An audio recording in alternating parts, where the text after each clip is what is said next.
오늘 말씀의 제목은 하나님의 자녀가 우리는 영원한 새 성전이라는 것입니다. 여기서 우리가 봐야 될 거는 새롭다는 건데, 새자가 이제 한문으로 이제 새롭다는 뜻을 나타내는데, 우리가 왜 지금 우리도 교회에 다니고 있는데 왜 우리가 새 성전을 들어가야 되냐라는 것을 오늘 말씀을 통해서 보려고 합니다. 에스겔서는 총 48장으로 되어 있는데, 우리는 이제 1장부터 본 게 아니라 이 큐티의 청소년 큐티의 말씀을 통해서 26장부터 현재 이번 주에 43장까지 보게 되었어요. 그래서 오늘은 이 43장이 어떤 내용인지를 살펴보기 위해서 보고 있는데, 이 에스겔서는 중반부와 후반부에 갈수록 하나님께서 하나님의 백성들을 얼마나 생각하시고 그리고 또 얼마나 사랑하시고 얼마나 아끼시는지에 대해서 기록하고 있습니다. 그리고 그 결론에 이르는 것이 무엇이냐면 이 말씀을 오늘 43장을 통해서 알 수 있어요. 40장 이후로는 가장 강조되는 단어가 오늘 말씀의 제목에 쓰여 있는 이 새 성전이라고 하는 단어가 계속 반복되고 강조되는 걸 볼 수 있습니다. 그리고 오늘 43장의 앞에 있는 이 영원한 새 성전에 대한 준비의 말씀이 이 40장부터 기록되어 있는데, 40장에는 하나님이 에스겔에게 하나의 형상에 대해서 보여줍니다.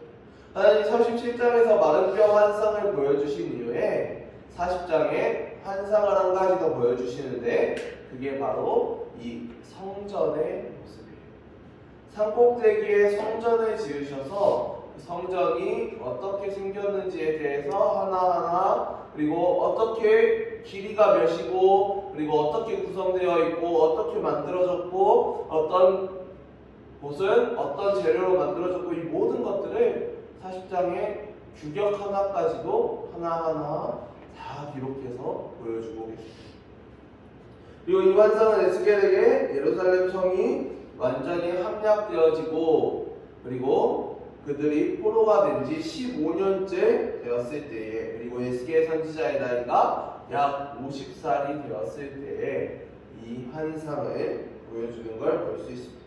그리고 이 50살 때부터, 에스겔이 50살이 된 때부터 이 새 성전에 대한 비전을 가지라고 하나님께서 환상으로 보여주신 겁니다. 이스라엘 백성을 하나님이 기억하셔서 그들을 회복시켜서 다시 옛날의 그 예루살렘 성전, 하나님께 예배드리고 그들이 자유롭고 즐거웠던 그때로 돌아가게 만들기 위해서 이 새 성전을 건축하시기 시작하신 것입니다. 그리고 에스겔에게 이 성읍을 보여주는데, 에스겔은 서서 하늘 높이 세워지고 있는 이 성전을 바라봅니다. 이 대략 에스겔이 바라본 성전은 성전 주변에 벽으로 둘러싸여 있는데, 그 벽이 약 3m 정도 되는 벽으로 둘러싸여 있고, 사면이 그렇게 둘러싸여 있어서 밖에서 안을 보기도 힘들고 밖에서 안으로 들어가기도 힘들게 만들어 놓은 그런 벽인 것을 보고 있습니다. 이에 그는 외벽에 있는 세 개의 문을 따라 성전에 들어가게 되는데, 정문이 있고 또 동쪽에 문이 있고 뒤쪽에 문이 하나 있어요. 그렇게 되어 있습니다. 그리고 그 안으로 들어가는 에스겔을 통해서 하나하나 하나님이 아까 말했던 것처럼 40장에 어떤 구성품이 들어있고 어떻게 되어 있고 이곳은 어떤 일을 하는 곳이고 어떤 길이와 어떤 높이와 어떤 무게로 되어 있다는 것을 하나하나 다 기록하여 알려주시는 것을 볼 수 있습니다. 그리고 이제 40장을 지나 41장, 42장, 그리고 오늘 본문 말씀이 43장을 통하여 오늘 본문에 에스겔이 하나님을 통해 직접 보고 그리고 알게 된 이 성전을 실제로 옮기는 그런, 그리고 이스라엘 백성들에게 이야기하는 그런 말씀의 시작이 바로 오늘 본문 말씀인 43장 1절부터 10절까지 그리고 20절까지의 모습을 볼 수 있습니다. 에스겔은 성전 가득히 임하는 것이 있다고 이야기하는데, 그것이 뭐냐? 바로 저 성전 동문에 따라서 들어가는 저 빛이 바로 하나님의 영광이라고 하는 거예요. 그리고 또 한 가지 강조하는데 그것이 무엇이냐? 오늘날의 이 성전이 바로 여러분들 자신의 몸을 나타낸다고 이야기합니다. 에스겔은 하나님께서 성전 가득히 하나님의 영광을 채워주시는 이 모습을 보면서 하나님께서 우리가 이 성전에 들어가서 예배드릴 때에 다시 우리가 하나님을 믿을 때에 이 하나님의 영광으로 가득 찬 성전 안에 거할 수 있게 해주신다고 하셨습니다. 하나님이 모든 사람을 사랑하고 모든 사람을 태어나게 하셨고 모든 사람을 만드셨지만 단 한 가지의 조건이 있었습니다. 이 새로운 성전에 들어갈 수 있는 단 하나의 조건, 그게 무엇이었냐? 회개하고 다시 하나님을 믿으라는 거예요. 예루살렘이 정말 잘 살고 정말 땅이 비옥해서 농사도 잘 되고 무역도 잘 되고 정말 풍요롭게 잘 살고 있던 그때에 나라가 왜 망했느냐? 하나님께 등을 돌렸기 때문입니다. 이들이 잘 살 수 있었던 이유는 하나님을 믿었고 하나님의 자녀로서 살아가는 거였는데 그럴 때에는 돈도 잘 벌고 먹을 것도 풍부하고 정말 잘 살던 나라였어요. 그런데 왜 침략에 당했느냐? 이들이 잘 살게 되니까 하나님을 믿지 않는 거예요. 하나님한테 예배드릴 때 게임하고 있고 하나님께 예배드릴 때 놀고 있고 하나님께 예배드려야 될 때에 그냥 밖에 여행 다니고 놀러 다니고 돈 벌러 다니고 자기가 하고 싶은 일 하는 거예요. 그러다 보니까 어느샌가 나라가 망했어. 포로로 잡혀갔어. 한번 포로로 잡혀갔던 애국 백성들이 430년 만에 모세에 의해서 다시 하나님을 믿게 됐는데 그 이후에 잘 살게 되니까 또 같은 짓에 반복하는. 그런데도 하나님은 어땠어요? 에스겔서에 어떻다고 말하고 있어요? 경고를 하지만 하나님이 백성들을 모두 사랑한다라고 이야기합니다.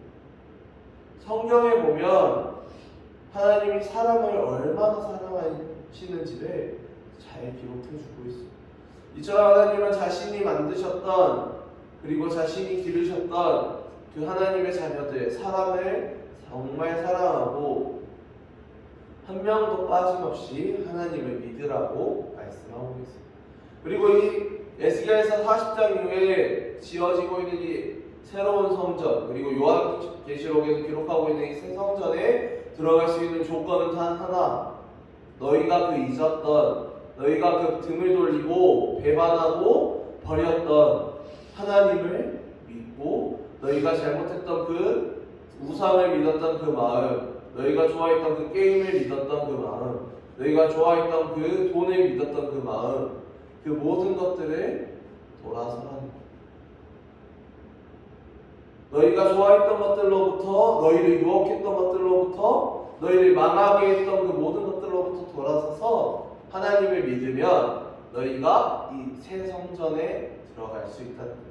새 성전에 들어가면 모든 것들이 다 준비되어 있어요. 여러분들이 잘 살 수 있는 길, 이스라엘 백성들에게 돈을 받고 그리고 노예로부터 풀려나고 자유롭고 행복하게 살 수 있는 길만이 남아있는 그 성전에 들어가는 조건 단 하나 회개하고 하나님의 성전에 들어가야 된다는 거예요. 예루살렘 성전은 이게 실제 모습이에요. 지금 현재의 모습. 이렇게 높은 벽으로 둘러싸여 있고 문이 3개가 있는데 그 동쪽 문으로 하나님의 영광이 들어온다라고 이야기하고 있습니다. 그래서 하나님을 떠나 벌을 그리고 멸망했던 이스라엘 백성이 하나님으로부터 다시 한번 구원의 기회를 얻은 겁니다. 하나님이 그들을 멸망시키셨다가 다시 한번 기회를 주시는 거예요. 멸망의 이유는 하나님을 믿어서가 아니라 하나님을 믿지 않고 배반했기 때문입니다. 하나님 믿지 않고 배반했던 이 백성들을 하나님께서는 사랑하셔서 하나님의 자녀로서 살아갈 수 있도록 다시 한번 새로운 성전을 영원히 멸망하지 않는 그 새로운 성전을 지으셔서 이제 그 성전에 들어갈 수 있게 해주시는 거예요.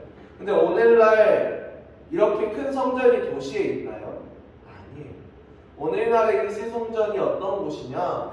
바로 아까 말했듯 여러분들의 몸 자체. 여러분들의 몸 하나하나가 이제는 이 새로운 성전이다라고 하나님께서 말씀을 연구하고 또 하나님의 말씀을 해석하는 모든 사람들에게 이야기하고 있어요. 여러분들의 몸 하나하나는 교회이고 여러분들의 몸 하나하나는 성전입니다. 그래서 여러분들이 어떻게 해야 하느냐? 하나님의 영광이 가득 차는 성전에 들어가기 위해서 어떻게 해야 된다고 했어요? 유혹을 이겨내고 하나님께 예배드리고 하나님께 나아가기 위해 나를 유혹하는 그 모든 것들 그리고 하나님으로부터 멀어지는 그 모든 것들을 없애야 한다는 거예요. 내가 하나님 옆에만 딱 붙어서 지내다 보면 여러분들이 정말 아무것도 하지 않고 하나님께만 올인하다 보면 언젠가는 여러분들이 이루고자 하는 일들을 이뤄가게 되어 있어요. 여러분들이 하고자 하는 그 모든 일들을 이루어가게 되어 있어요. 근데 여러분들이 하고 싶은 일들만 하고 교회도 안 나오고 교회에 나와서도 예배에 집중하지 않고 하나님을 바라보지 않으면 결국에는 그 인생 어떻게 된다고? 예루살렘 어떻게 됐어요? 하나님을 떠나서 망하게 됐어요. 나라가 없어졌어. 그 돈 잘 벌고 무역 잘하고 풍요롭게 살고 배불리 먹고 자유롭게 살던 그 신분에서 하나님을 떠났을 뿐인데 그냥 하나님만 믿지 않았을 뿐인데 드리던 예배를 드리지 않았을 뿐인데 나라가 멸망했어. 나라가 없어졌고 내가 일순간에 돈 많던 부자에서 다른 사람의 노예가 되고 나라가 끝나고 나라가 멸망하고 포로로 잡혀가고 강대국들에게 굽신거리며 살아야 되는 그런 때가 있어요. 그래서 우리 현재 21세기에 살아가는 우리가 이 예루살렘 성전을 본받으면서 배워야 할 점은 하나님의 자녀로서 살아야 된다. 하나님의 성전으로서 살아야 된다. 내가 하나님의 성전으로서 내가 하고 싶은 일에 최선을 다하지만 그 안에 최우선으로 세워야 할 것은 하나님이라는 것. 내 마음속에 하나님을 받아들이고 하나님을 가지고 있다 보면 언젠가는 내가 하고 싶은 일들이 지금은 당장 어려워 보여도 잘 풀리게 되고 지금은 당장 힘들어 보여도 잘 되게 돼요.